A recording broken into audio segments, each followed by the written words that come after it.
अब जब आपने स्पेसिफाई कर दिए तो आपको सबसे पहला पॉइंट याद रखना है कि आपको अपने अंदर अवेयरनेस लानी है कि मेरा वक्त मेरा है, मैं कंट्रोल रखता हूं इस पे, I am in control of my time. तो मेरा वक्त मेरा है, किसी और का नहीं है, कोई और बचाने नहीं आएगा मुझे अगर मैं डूब रहा हूँ। मुझे अपने वक्त की कदर खुद करनी है, खुद ही इसको अहमियत देनी है, खुद ही इसमें अपनी जितनी भी मेहनत है वो डालनी है। तो आपको सबसे पहले तो अवेयरनेस अपने अंदर जनरेट करनी है, एक्नॉलेजमेंट हासिल करनी है कि हाँ ये वक्त मेरा है और मेरा ही रहेगा। कोई और आके अगर इसको खराब करेगा, बर्बाद करेगा, तो मैं अगर करने दूंगा तो कर सकता है, अदरवाइज वो वक्त मेरा है, मेरे हाथ में है, मेरे इख्तियार में है। तो सबसे पहला पॉइंट आपको ये अपने अंदर अवेयरनेस लेके आनी होती है और आपको ये पता होना चाहिए कि आपका वक्त आप ही का है। अगर खराब हुआ है तो आपने चूज किया है उसको खराब होने देने के लिए। फॉर एग्जाम्पल, अगर मैं बैठा हुआ हूं और 2 घंटे मैं मोबाइल को दे रहा हूं, मैं चूज कर रहा हूं कि मैं 2 घंटे अपने इस चीज को दे रहा हूं, चाहे वो मेरी फ्री विल से हो रहा है या नहीं हो रहा, मेरी आप ख्वाहिश से हो रहा है या नहीं हो रहा। आपका वक्त जाया हो रहा है, 4 घंटे आपने जाया कर दिए, अब वो आपकी अपनी ख्वाहिश थी इसलिए जाया हुआ है, वरना अगर आपके सर पे कोई खड़ा होता, आपके ऊपर डंडा होता और आपको जो है कोई पीछे पड़ा होता कि काम नहीं करोगे तो डेडलाइन है, इसके बाद फिर आपके साथ ये हो जाएगा। फॉर एग्जाम्पल, अगर आप जॉब कर रहे हैं और आपके बॉस ने या जो भी आपके ऊपर सुपीरियर है उन्होंने कहा कि ये काम आपको इतने बजे तक करके देना है,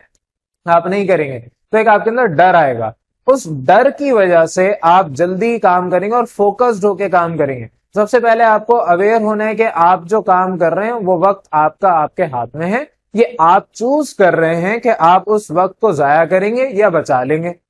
अब अगर आपने डिसाइड कर लिया कि ये मेरा वक्त है, I am in control of my time, और कोई भी अगर मैं काम कर रहा हूं, सबसे पहले आप जिम्मेदारी लेना शुरू करें कि मैंने अपना वक्त वेस्ट किया है, मैंने अपना वक्त जाया किया है। कोई किसी और के अंदर हिम्मत नहीं थी, ना किसी और का इख्तियार था कि मेरा वो वक्त जाया कर सके। हाँ, अगर मैं किसी को ना नहीं कह सकता तो सेकंड पॉइंट आता है कि आपको ये सीखना है ना कहना, लर्न टू से नो। आपको ये चीज सीखनी पड़ेगी अगर आपको नहीं आती। अगर आपको फॉर एग्जाम्पल कोई काम बोला जाता है ये करना है, लेकिन आपको पता है कि वो काम कोई और भी कर सकता है, आप ही क्यों, ठीक है आप सबसे बेहतर काम कर सकते हैं, आपके जो भी आपको काम दे रहा है उसको यकीन है आप पे कि आप उस अब से अच्छा काम आप करेंगे, आपसे अच्छा कोई काम और कर नहीं सकता, लेकिन आपका वक्त आपका है। अगर आप अपने वक्त में दूसरों के काम करते रहेंगे तो आप खुद को कब वक्त देंगे। अगर आपके सारे डेली टास्क पूरे हो गए और अब आपके पास बिल्कुल फारिग वक्त है, आप बिल्कुल दूसरों का काम करें, दूसरों की, ये तो अच्छी आदत है दूसरों की हेल्प आउट करना, आप दूसरों को हेल्प करें।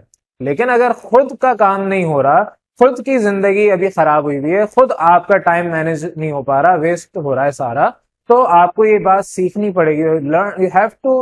लर्न टू से नो, आपको सीखना पड़ेगा। अगर कोई इंसान आपके पास आता है और आपसे कहता है कि ये काम कर दें या इस तरीके से मेरी ये बात सुन लें या कोई भी प्रॉब्लम हो गई है इसको देख लें, तो वहां पर आपका वक्त अगर आप उसको कीमती समझते हैं तो आपको पता है कि सिर्फ वक्त जाया होना, चाहे कितनी ही प्रॉब्लम में दूसरा इंसान क्यों नहीं है, कितनी ही उसकी बात इंपॉर्टेंट क्यों नहीं है,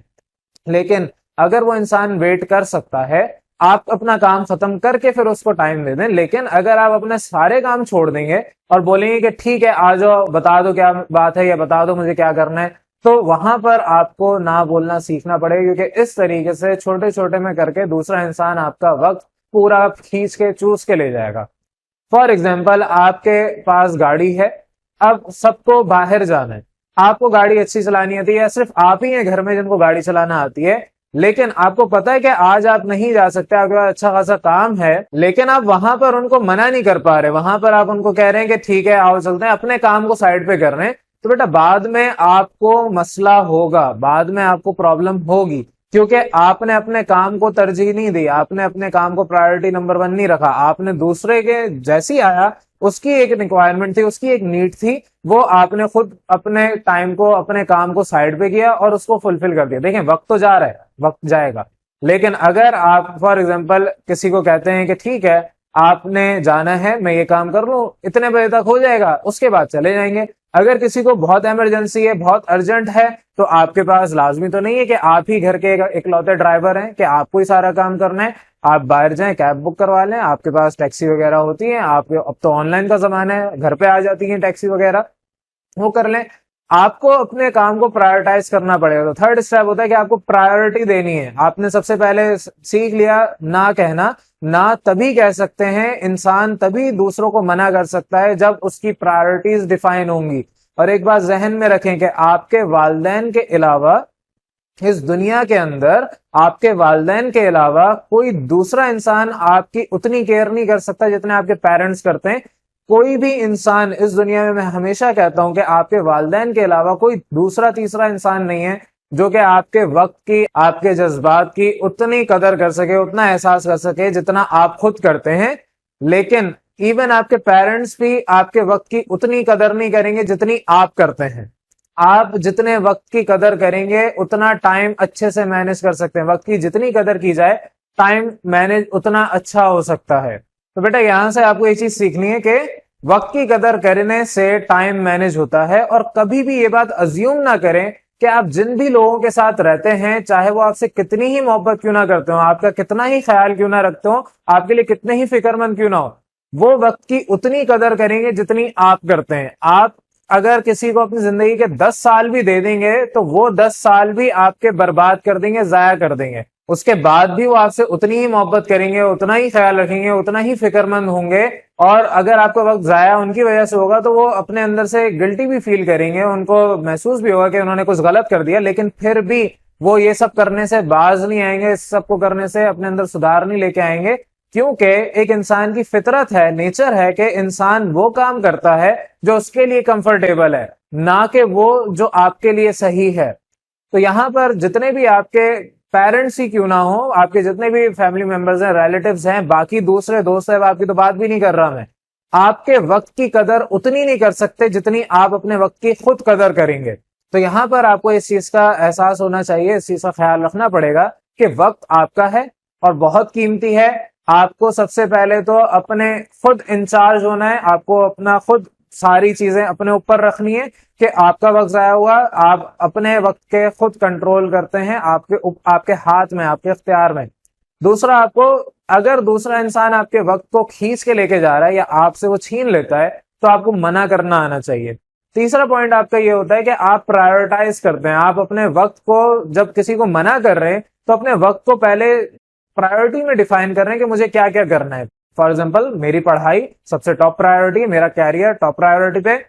अपना वक्त उसमें देना है। इसके दौरान ही में कोई भी दूसरा काम आता है, बाहर से कुछ लेके आना है मुझे, फॉर एग्जाम्पल क्लास चल रही है, आपको पता है आप या तो क्लास अटेंड करेंगे या बाहर जाके कोई चीज लेके आएंगे या बाहर जाके कोई काम करेंगे, आपकी प्रायोरिटी है। आप काम कर रहे हैं, आप जो है कोई भी अपना टॉपिक कंप्लीट कर रहे हैं, रिसर्च कर रहे हैं, पढ़ रहे हैं, कुछ भी कर रहे हैं, आप जॉब कर रहे हैं, कहीं पे भी है, आपकी प्रायोरिटीज डिफाइन होनी चाहिए। अगर आप घर पे अपने ऊपर सेल्फ डेवलपमेंट में कोई ना कोई काम कर रहे हैं तो आपकी ये प्रायोरिटी है। इसके अलावा अगर आपके पास दिन में 3-4 घंटे इजाफी हैं, वो आप दूसरों के दें, आप दूसरों के लिए वो वक्फ करें। बेशक आप अपने फैमिली से बाहर भी देखें कि किसी को आपकी जरूरत है, आप उसको जाके उसकी हेल्प करें,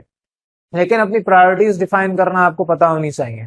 तो जब आपको अपनी प्रायोरिटीज डिफाइंड होंगी तो फिर फोर्थ पॉइंट आप अपने पास लिख लें कि आप अपना एक टू डू लिस्ट बनाते हैं कि आपको डेली बेसिस पे क्या क्या काम करना है। अब उस लिस्ट के अंदर वो सारी चीजें, एक बड़ा सा आप जो है पेज लें, या जिस तरह मेरे पास बोर्ड है, आप भी अपने घर पे एक बोर्ड लगाएं और उस पर पूरी डिटेल लिख दें कि आपको जिंदगी से चाहिए क्या। बेशक आपको अभी अभी वो चीज नहीं है आपके पास, लेकिन आपको ये चीज क्लियर है कि मुझे ये चीज चाहिए। फॉर एग्जाम्पल, अगर आप अभी डॉक्टर नहीं बने तो आपके पास ये है कि मुझे डॉक्टर बनना है। आप इंजीनियर नहीं बने, आपके पास जहन में कि मुझे इंजीनियर बनना है। आप फॉर एग्जाम्पल बिजनेस कर रहे हैं तो आपके पास एक सर्टेन टारगेट होगा कि मुझे फॉर एग्जाम्पल इतना स्केल अप करना है, इतना मुझे रेवेन्यू जनरेट करना है, मुझे ये नया डोमेन है जिसको एक्सप्लोर करना है। कुछ भी हो सकता है, अपने पास लिखें सारा। लिखने के बाद आपको जो चीज अभी सडन इन द मोमेंट चाहिए, फॉर एग्जाम्पल मुझे कोई चीज चाहिए, फॉर एग्जाम्पल आप डॉक्टर बन रहे हैं, आपको कोई परसेंटेज फॉर एग्जाम्पल चाहिए, तो वो परसेंटेज आपको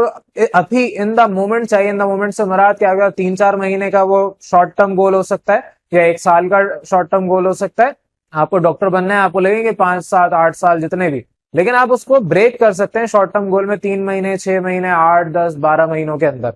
तो वो चीज आप लिखें, टू डू लिस्ट बनाए, डेली बेसिस पे क्या काम करना है और आपको लॉन्ग टर्म में क्या चीज चाहिए, उसके लिए डेली किस तरह से आप ब्रेक करेंगे। फॉर एग्जाम्पल, अगर आपको 1 करोड़ रुपए कमाने हैं